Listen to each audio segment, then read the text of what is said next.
Hey, I'm Greg Batlin. We're here in the Philippines with a team of volunteers from Quiet Hour Ministries. This is Missions Today.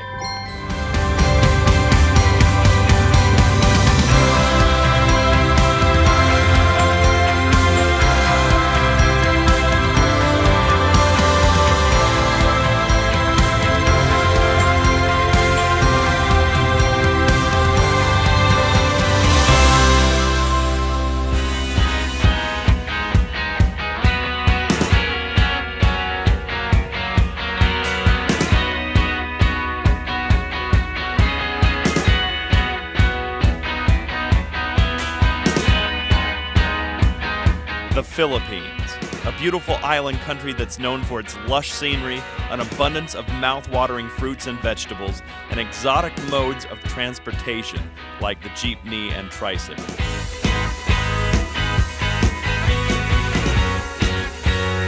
But to me, the most endearing trait about this country is its people.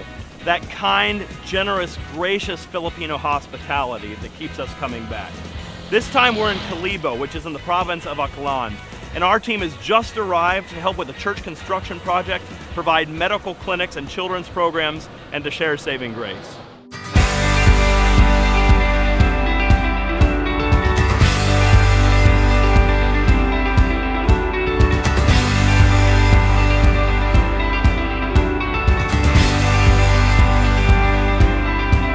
I'm in the medical team and I'm a doctor, so I treat patients for whatever complaints they have. We are now on the 168 numbers and there are two of us. I'm here helping out with the dental clinic. My specific responsibilities are keeping these equipments clean and reusable. Back home I'm actually a web developer, so this is the first time I'm ever anywhere close to a dental clinic without being an actual patient.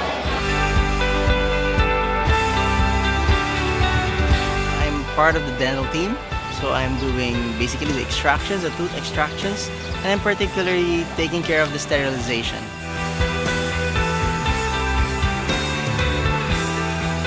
It's quite hot and you get to accommodate so many patients in so little time, but you have to accommodate so many patients because there's so many that needs to be done.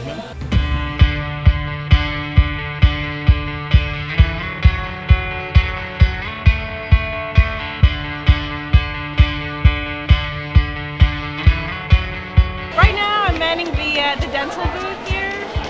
There's a lot of need for dental assistance here. Here in the Philippines, Medicare, like in the US, you gotta pay for it. You know, they look forward to mission trips like this where people come in and offer that for free.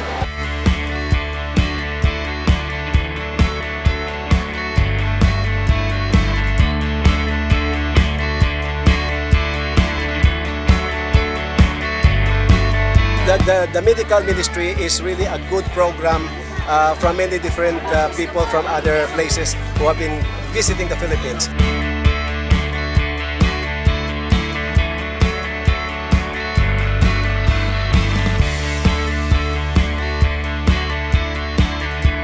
You see, here people sometimes they are prejudiced about our faith. Christ said that when you reach people, you start with helping their needs first.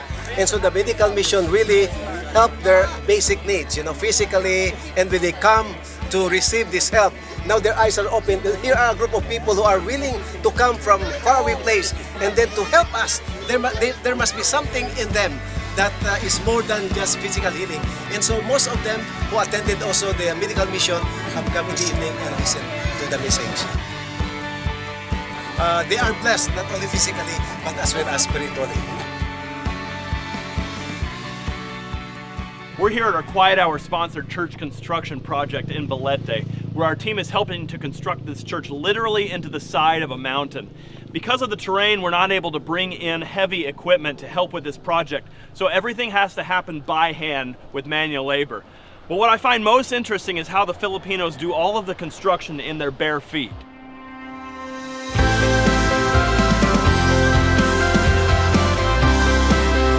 We're at the church construction site. We're helping them excavate.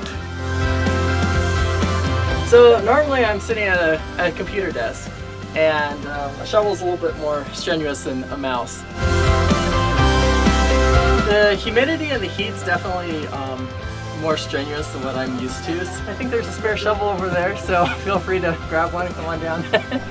We are carrying loads of muddy, sandy dirt up the hill. And there's a big, giant tree in our way too, so we're digging out the tree roots.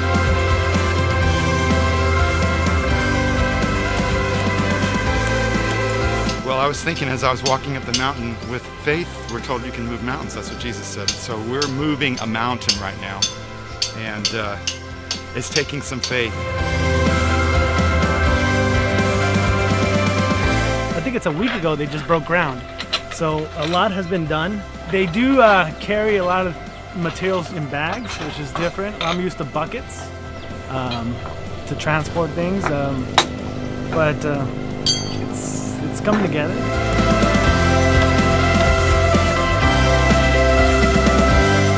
I've always wanted to do mission work, but didn't think I had the skill set. But I learned that it's not about you, it's about what God does through you.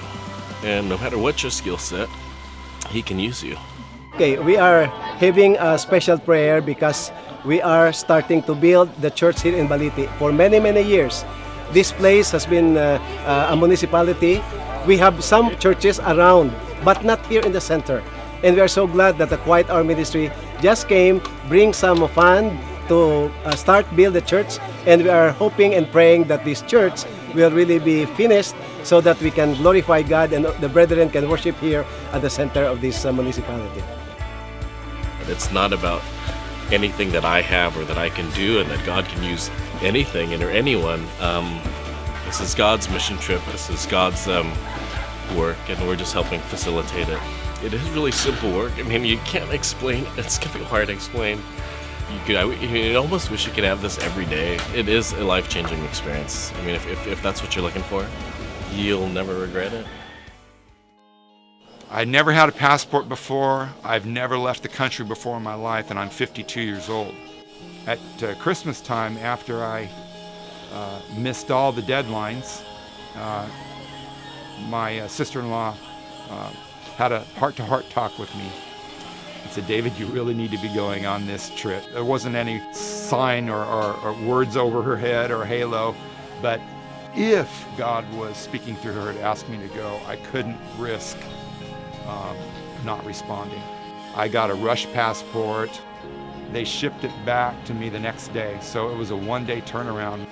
Sometimes God doesn't audibly call you, but many ways that He calls you, and I took to heart my sister-in-law's call. We should be looking more for reasons to say yes instead of reasons why we can say no.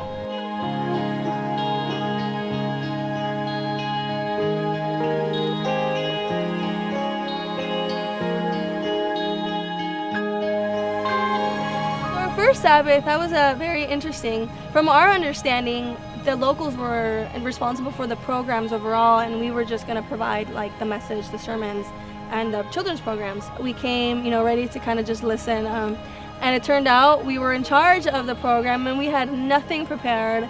They're like, "Oh, you're singing," and I'm like, "What?" And I've been a little sick, and so I was just like, I'm gonna sound horrible. And I just had a little prayer and said, "God, if you want me to sing, make me sound okay."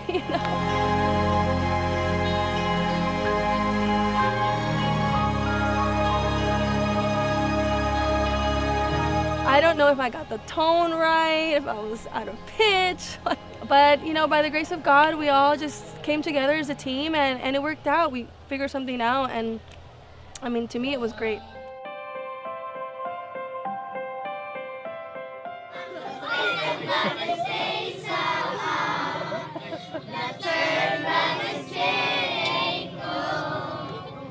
At night, I help out with the children's program. I was just thinking the other night, I don't know if there's a beautiful sound as the kids singing. It's amazing. We have a felt board, and we'll have the kids come and help put the characters on the felt board. Again, lots of singing, and then towards the second half, we'll do an arts and crafts project.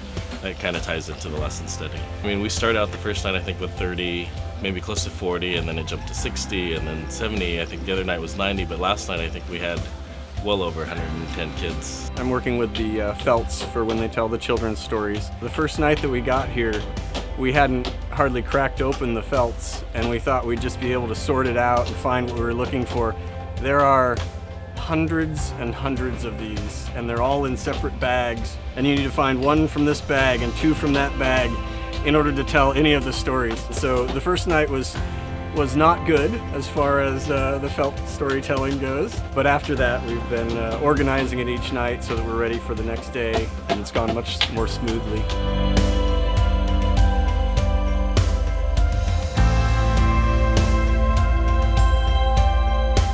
Teaching little kids is a totally different thing. That's so not my comfort zone. Just to see their smile on their face when they color, you know, just using crayons alone is such a treat for them. They come up to me and they show me what they've done.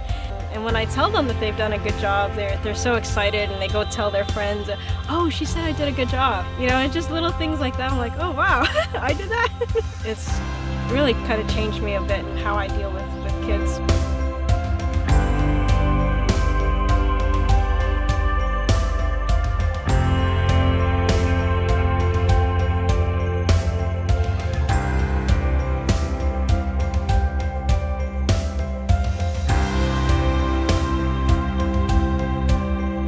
I remember when we were haunting the quiet hour and figured out what the mission work was going to be doing. It's like, okay, we're going to have the evening talks. And right when he said that, I was like, oh, whoa. Who's going to do the evening talks? That, I mean, right away I thought, it's like, okay, how are we going to do this, Lord? You have to provide these team members. And then Dave Tank and Sarah, they were just added to the team, I think a week or two before we left. I mean, for sure, that's God answering our prayers. Last night we had a very difficult subject to present. My pastor told me that in the past he always has problems during this subject. Things happen, and technically or otherwise, that cause distractions. It was a subject that Satan, I believe, doesn't want people to hear. So last night, same thing. My translator, who had been very efficient, seemed tongue-tied, and that threw my rhythm off. Cell phones were going off in the audience. Then his mic stopped working. I felt like I was in the vortex of this battle. I'm here by the will of God because I was this late addition that should not have had time to get on board. And I really feel God I'm here for a reason. So I'm sure that this will be taken care of.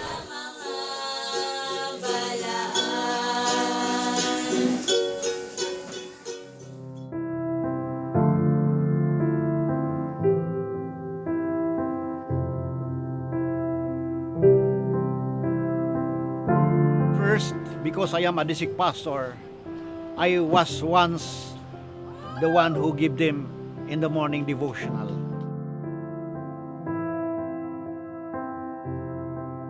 Because this is a church building and the people here are good people, we are united in our work. I want to hear the Word of God.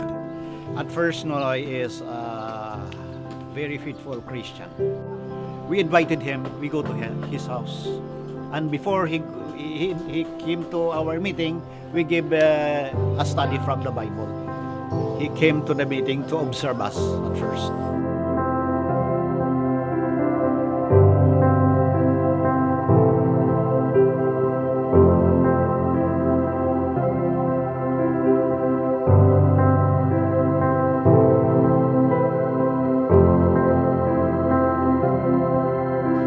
We are not working for the building alone as a simple building, but the house of God, lighthouse for the people around who will pass this road.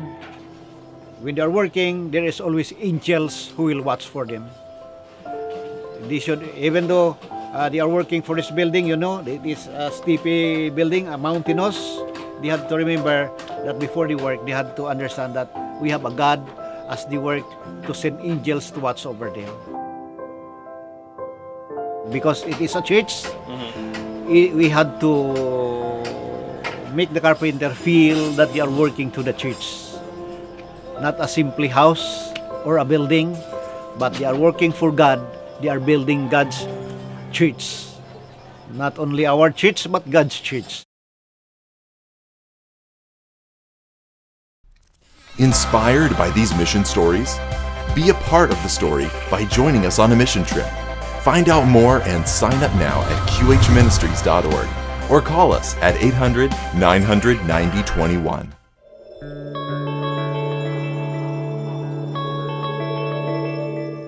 Right near the starting line for the Portland Marathon, there was a church there with a text engraved into its foundation. Appropriately, the text comes from Hebrews chapter 12, verse 1. Let us run with patience the race that is set before us. Any experienced runner will talk about the importance of having patience in a race. Joe Henderson from Runner's World magazine writes about this. He says, pace is a word that we've heard ever since our first day as runners, but if you take the word pace, cut it in half, add a few letters, you get the word patience, which really is what pacing is all about, an exercise in patience. So today, pace yourself well. Run the race with patience and trust that God will take you to the finish line.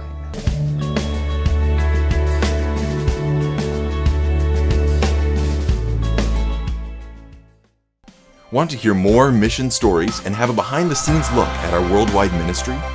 Follow us on social media. We're at QH Ministries on Facebook, Twitter, and Instagram.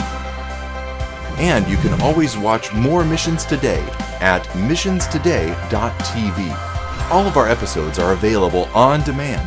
Plus, you can see our 1-minute Missions Minutes and our 5-minute Missions Features. That's missionstoday.tv. Welcome back to Missions Today. We're here on our excursion day on the beautiful island of Boracay.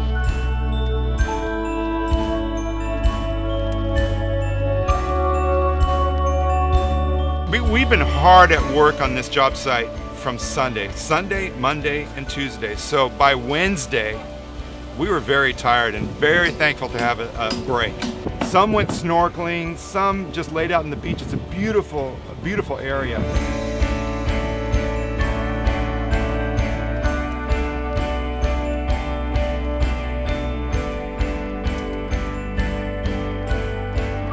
One interesting thing that I saw was a blue starfish. A couple of them. I had never seen blue starfish. It was nice to have a day to kind of let my body recuperate. Normally I'm a desk jockey, so my body isn't used to physical labor like this, so it's good to give it a chance to recuperate. So I went to school. I learned massage therapy, hydrotherapy. By the time I finished, I was 18, but life goes on and sometimes that didn't pay the bills. So I left it, you know. Here, we were talking about massages and he goes, I'll give you a massage. To have somebody ask me, I know how to do this. And God's like, why don't you do it for the rest? So I gave him a massage and the rest of the guys were there at lunchtime. So they just started coming up. It's not long massages, but it does help relax your muscles, especially with doing hard physical labor. It makes my past so much more significant. God allowed me to take those classes. 13, 15 years later, I'm starting to see the effects of a few classes that I took that long ago. It's amazing, amazing circle. And I'm sure God's not done with me. It's good to see a glimpse of what he has in store.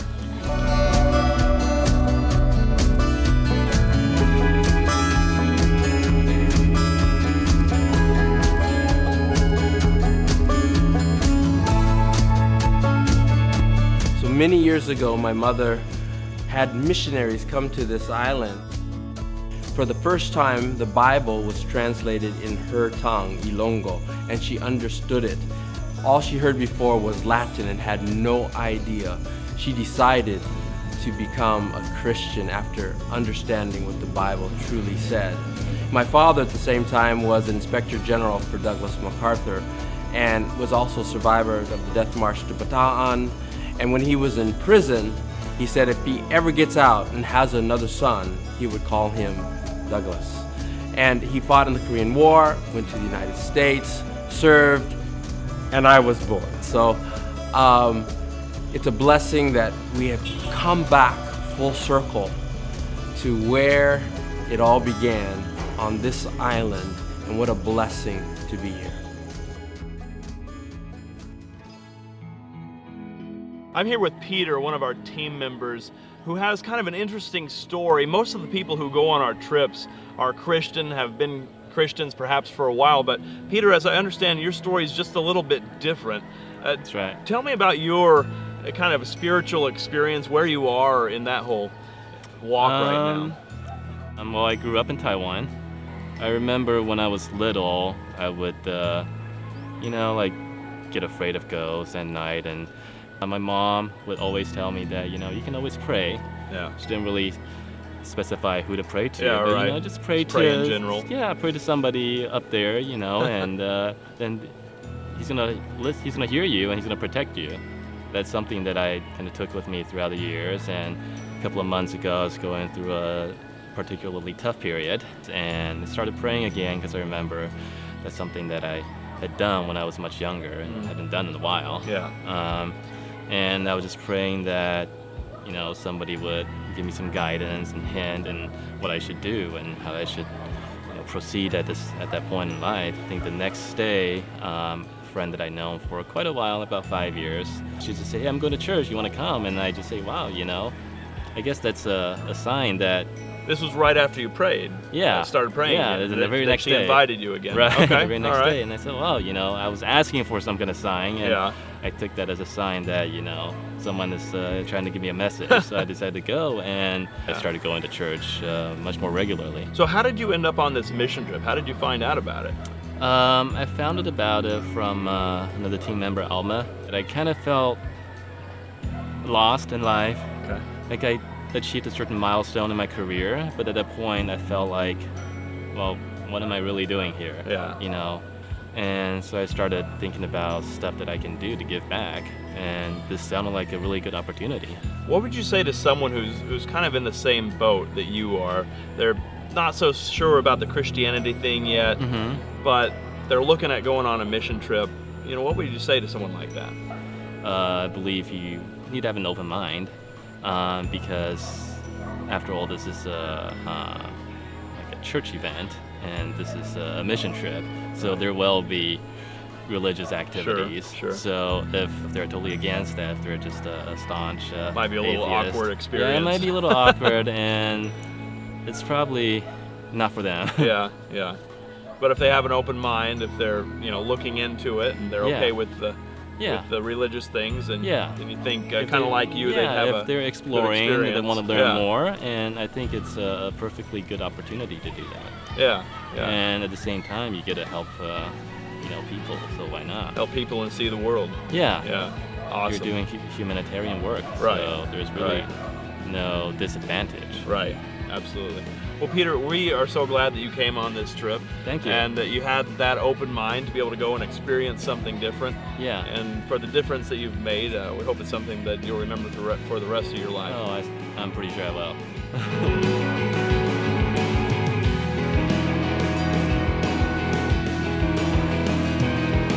When I was called to kind of begin the process of the planning and all, I was hesitant. About a year and a half ago, we had this in our heart to plan. And I was praying for a specific place where God wanted us to go. And as I was speaking to my friends in the church, some that are from the Philippines expressed their concern and wanting to come and help their country after the typhoon hit in 2013. I called Quiet Hour to see what their need was, and they said, we've been praying for a team because the area in Kalibo needs a church and we don't have a team. And so that was the answer to my prayer, and we decided that we will go to the Philippines.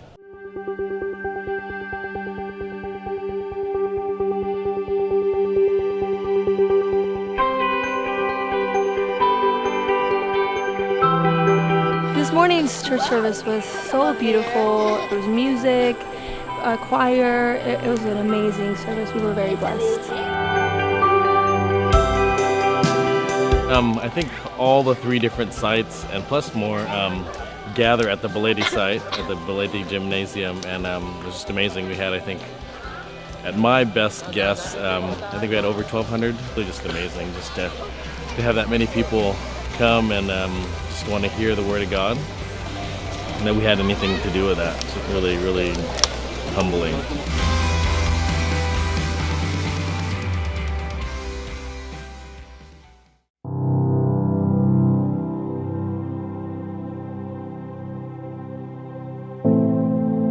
I mean, we didn't even think about baptisms when we were a year ago planning this mission trip and forming the team and wanting to come to Philippines. We just wanted to come and do what we can to help the people here.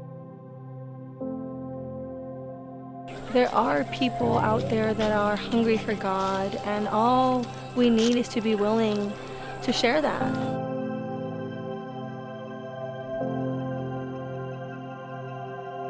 Quiet Hour sends Bible workers ahead of us to give Bible studies, and this has long been in the works. We have quite a bit of baptisms today, and that's really nice at the river, so it's beautiful.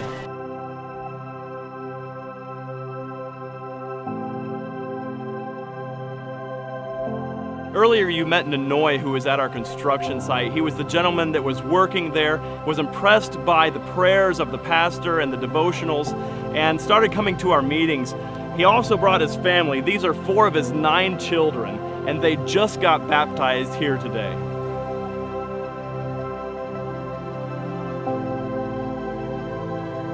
I would say that if someone has never been on a mission trip, they're missing the experience of a lifetime.